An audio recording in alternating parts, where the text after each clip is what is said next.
"Are you his mother?" I said, "Yes." And they said, "What hospital do you want me to take him to?" And it started to become more true to me. And I said, "University Hospital." I hung up the phone, and immediately I just couldn't believe what I just heard. And I just screamed, and I called Bishop Purnell from my church, Behashem Yahweh. And I said, "Bishop, Keith was shot." And Bishop said to me, "What do you want me to do?" He said, "Do you want me to go to the hospital?" And I said, "Yes." That's exactly what he did. When I finally was able to get to the hospital, because I was not driving at the time, I was catching an Uber. That was the longest Uber ride I believe I've ever experienced. And by the time we got to the hospital, Bishop was there. Apostle Kelvin,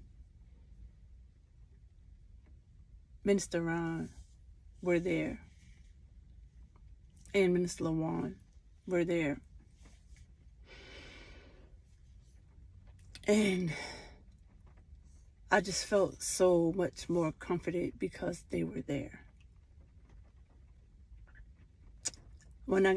Before I even got into the back of the hospital, I had to call from the phone in the lobby to let them know that I was there and that my son was in the back.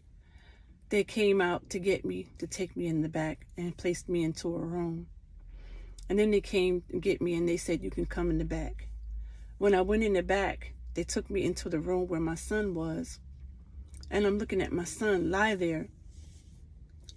No one ever came in to tell me that my son was gone.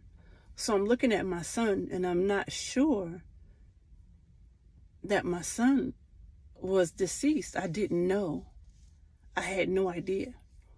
There were homicide detectives standing outside his room, but because my mind was not in the space to understand what was unfolding before me, no one told me.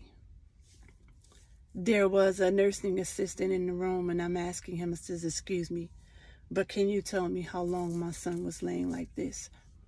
And he says, "I'm not allowed to tell you because I'm watching my son and I'm looking at him and he's just lying there and he has this tube in his mouth